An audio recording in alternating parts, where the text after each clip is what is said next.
Ah, Macron, il était tout content ce week-end pour enfin inaugurer sa nouvelle dame de Paris. Ah bah oui, parce que quand tu l'entends, le gars c'est la sienne, hein, c'est lui qui l'a reconstruit avec ses petits bras. Le gars il est venu avec une armée de flics et surtout d'invités et d'amis tels que Nicolas Sarkozy, François Hollande, Bernard Arnault et tous les ministres démissionnaires. Putain, ils étaient tous au même endroit en même temps et on n'a rien tenté alors qu'il y avait un truc à faire là. Avec Bachelot là qui était toute heureuse de prendre des vidéos, voilà, à l'intérieur de la cathédrale. Bah oui, c'est pas parce que tu fais partie d'un gouvernement illégitime censuré par l'Assemblée nationale que tu n'as pas le droit à des privilèges royaux pour assister à cette cérémonie qui avait l'air un peu longue quand même.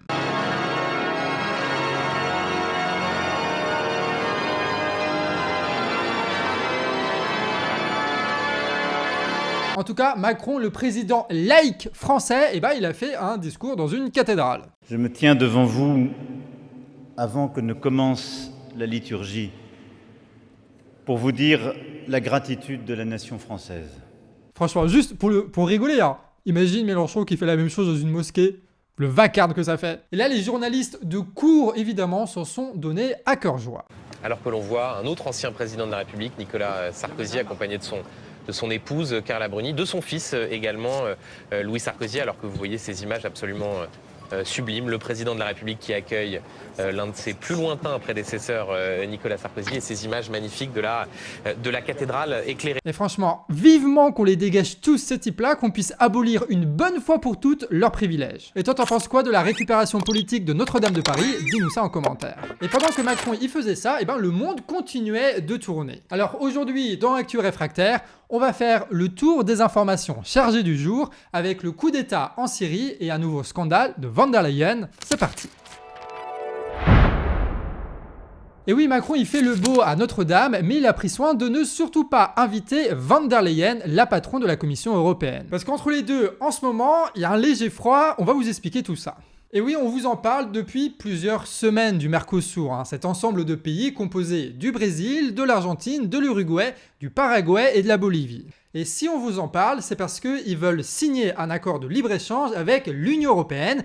Et c'est chose faite. Ursula von der Leyen, la présidente de la Commission européenne, l'a annoncé tout sourire vendredi dernier. Et ce n'est pas la seule à fêter ça, puisque les industriels européens ont maintenant accès à un marché libre de 700 millions de consommateurs, avec des droits de douane déduits à 90% pour les marchandises. Par contre, tu en as d'autres qui font la gueule, et en particulier, une grande part des agriculteurs français. Parce que cet accord va les mettre en concurrence avec les exploitations à l'autre bout de la planète, où les normes de respect de l'environnement et des travailleurs sont beaucoup moins fortes. Mais il y a aussi les importations massives venant de viande qui va affaiblir le marché national. Du coup, la FNSEA, qui est le grand syndicat majoritaire des agriculteurs, a annoncé la reprise des mobilisations dès lundi. Sauf que le président de la FNSEA, Arnaud Rousseau, est de moins en moins à l'aise dans ses deux costumes. Et oui, vous avez bien entendu, Arnaud Rousseau, il a un deuxième costume, celui d'être le président du groupe industriel Avril. Et le groupe industriel, il a racheté en octobre Azevedo Oleos, un gros producteur et distributeur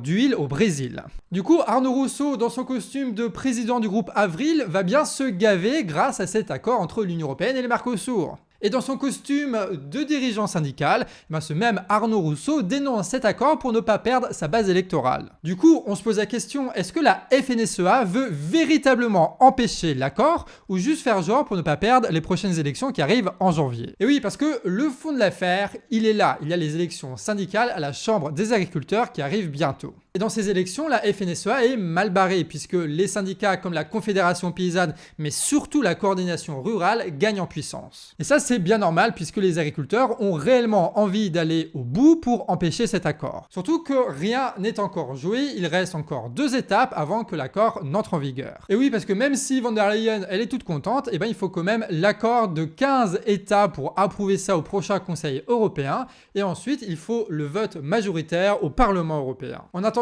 force aux agriculteurs et aux agricultrices qui se battent contre leurs faux amis et leurs vrais ennemis. On passe maintenant en Syrie qui fête aujourd'hui la fin de sa 55 ans des dictatures d'Assad. En effet, les rebelles sont entrés à Damas, la capitale politique du pays, et l'ancien dictateur a fui en avion à Moscou. Le pouvoir est tombé en seulement 10 jours sous l'offensive de l'alliance des groupes rebelles. Certains de ces groupes sont dirigés par l'État turc et d'autres sont issus du djihadisme islamique, dont Al-Qaïda. Et la conséquence est que ces derniers jours, on a vu des scènes de liesse dans toute la population syrienne. Ils se sont même invités dans le palais présidentiel. Les rebelles ont libéré les prisonniers du régime, en grande majorité des prisonniers politiques. Mais il en reste des milliers car tous les étages souterrains n'ont pas été atteints à cause du système de sécurité. Et il faut noter que le régime est véritablement tombé très rapidement et sans beaucoup d'opposition. En réalité, l'État syrien ne tenait qu'à un fil et lorsque les rebelles ont attaqué, il y a eu beaucoup de défections dans l'armée régulière. De plus, le régime a perdu ses soutiens habituels comme l'État russe, l'État iranien ou encore le Hezbollah. L'État russe, lui, il était occupé avec la guerre en Ukraine. Il est très peu intervenu, contrairement à ce qu'il avait fait en 2016 où il avait bombardé massivement Alep. Le Hezbollah libanais est lui très affaibli par la guerre contre l'armée israélienne. C'est pour ça que les rebelles ont choisi de lancer leur offensive maintenant. L'État iranien avait menacé d'envoyer ses troupes pour défendre, mais Assad ne l'a pas fait. En plus, ça fait plus d'1 an que le gouvernement iranien avait perdu la confiance d'Assad. Certains accusent Bachar al-Assad de ne pas avoir empêché les frappes israéliennes sur des cibles iraniennes en Syrie et de vouloir s'éloigner de l'Iran pour se rapprocher des pétromonarchies arabes. Un discours qu'on entend aussi chez les Houthis du Yémen. L'armée israélienne a profité, elle, de la chute du régime syrien pour amener les tanks dans le Golan qu'elle occupe pour étendre sa présence, une première depuis 60 ans. Mais bon, officiellement, c'est pas une invasion, non, c'est juste, ils veulent renforcer leur zone tampon en allant plus loin dans un territoire qui est pas le leur. Tout ça pour garantir évidemment la sécurité d'Israël, comme tout ce qu'ils font depuis plus d'1 an là. Ce qui ne l'empêche pas de largement bombarder les zones stratégiques en Syrie. L'État israélien aujourd'hui affirme qu'il mène la guerre sur 4 fronts différents, Gaza, Cisjordanie, Liban et maintenant Syrie. Et la Turquie, qui a beaucoup travaillé et contribué à la victoire des rebelles, elle veut elle aussi établir une zone tampon au nord de la Syrie pour y envoyer les millions de réfugiés syriens. Pour Erdogan, le but est aussi d'éliminer la présence des groupes kurdes à sa frontière. Le nouveau dirigeant syrien, il se nomme maintenant Jolani, c'est un ancien membre de l'État islamique, puis d'Al-Nosra, la branche d'Al-Qaïda en Syrie, qui a été soutenue par les puissances européennes et états-uniennes lors de la guerre civile syrienne après les printemps arabes. Une prise de pouvoir qui a été félicitée par l'État français et états-unien et qui a reçu une presse largement favorable. Bref, ce coup d'État s'explique par plusieurs raisons à la fois, que ce soit la contestation massive et populaire contre Assad, par la fragilité de son régime, par l'affaiblissement de ses soutiens étrangers, mais aussi par le soutien direct ou indirect par l'administration états-unienne, européenne et turque aux rebelles islamiques. Donc comme toujours, il y a plusieurs raisons et pas qu'une seule qui explique ce qui se passe. Une chose est sûre, l'instabilité en Syrie va renforcer la voracité dans la région et bien sûr, on vous tiendra au courant de tout ce qui se passe sur Actu Réfractaire. Et toi, qu'est-ce que c'est ton analyse, ton impression sur ce coup d'État en Syrie? Dis-nous ça en commentaire. Allez, c'était votre Actu Réfractaire, une quotidienne totalement indépendante. D'ailleurs, on va essayer de passer les 100 000 abonnés là pour la fin d'année pour avoir le petit trophée Actu Réfractaire de YouTube là. Donc si tu veux nous soutenir, n'hésite surtout pas à t'abonner et à partager notre travail. On se dit donc à demain 18h pour votre prochaine Actu Réfractaire.